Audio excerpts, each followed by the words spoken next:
Hello everybody, so today we're going to be talking about Best Documentary Short Film, because let's just finish up the shorts to get those out of the way. That's pretty much my attitude with this one. I don't know much about documentary shorts. I tried to make one once, it didn't work. But the nominees in this category, I do have the synopsis here, I have not seen any of them, and I'm probably going to get this wrong. So that shows you the amount of confidence that I have. Let's just not waste any more time, and although some would say, you're talking about Best Documentary Short, you're already wasting time. That's debatable. So, let's take a look at the nominees for Best Documentary Short.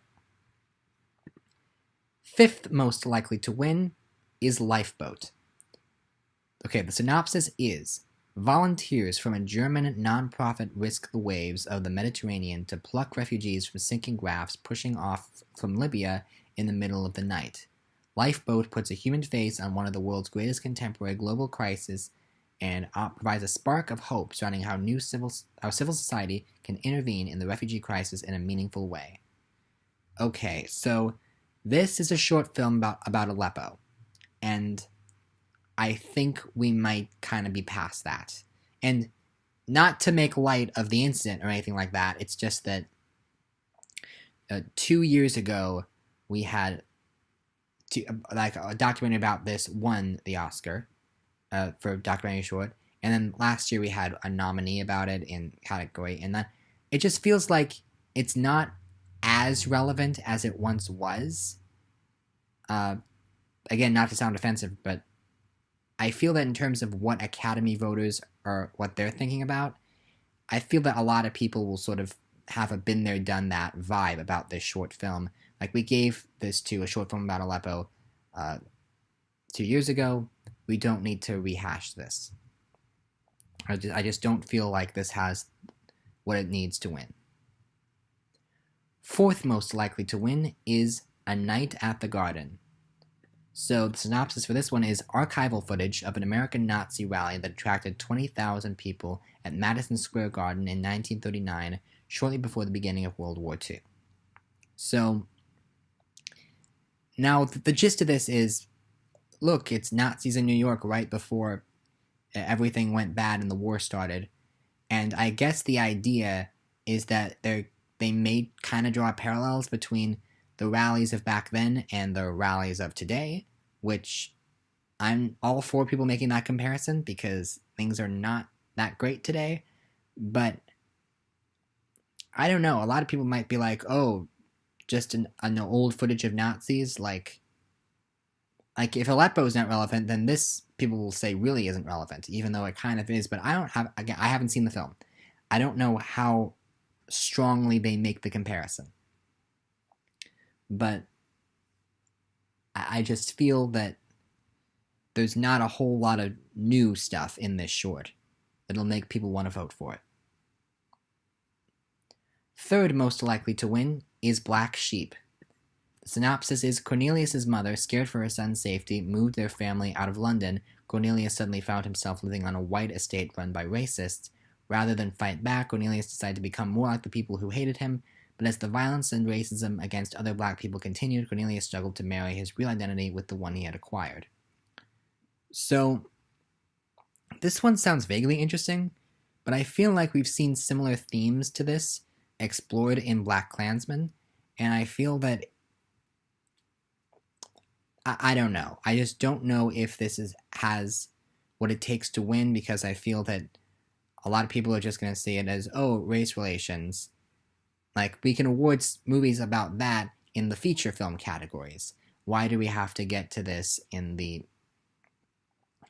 short film categories when we can award something else? And so, yeah. I don't have a whole lot to add about this. It's just, I feel that I can never really say probably this could win, because I am famously not good at predicting these categories, but this could win. So take my prediction with a grain of salt. I just don't think it has a very good chance personally. Second most likely to win is period, end of sentence.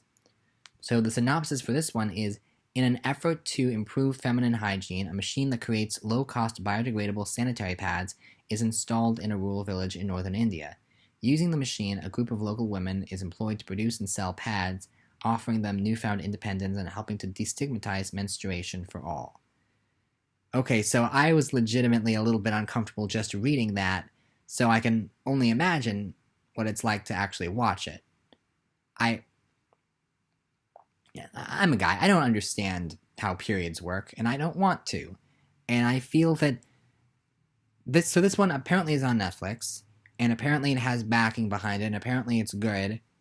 And I don't know. Like, the person on B Plus Movie Blog is convinced that this may be your winner.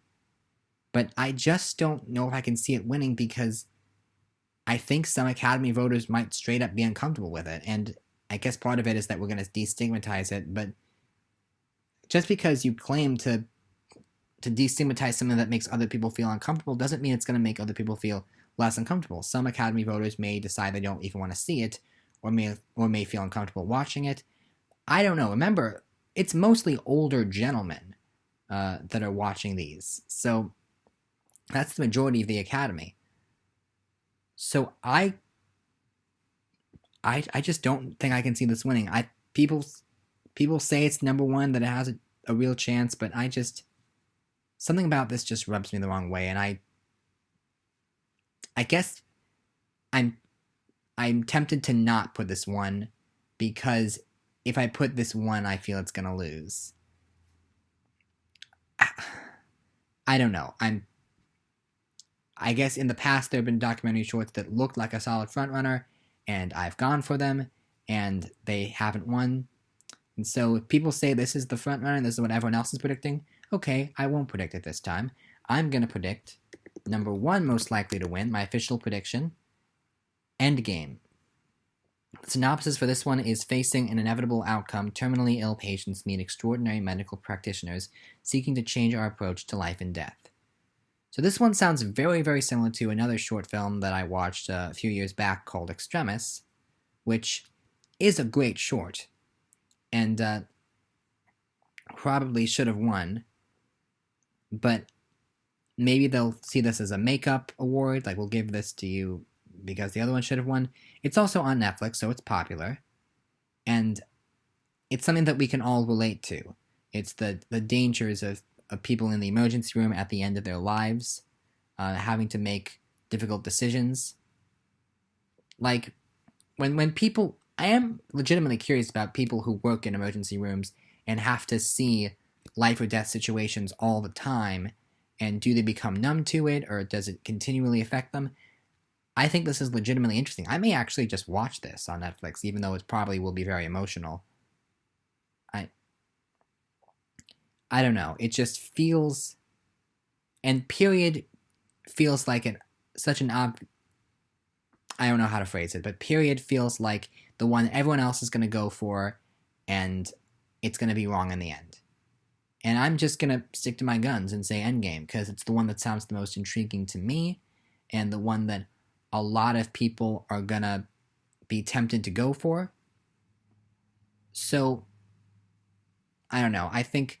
Remember, it's mainly older gentlemen that vote for these, and I think that a lot of these older gentlemen, some of them who are very old, may get really emotional watching this.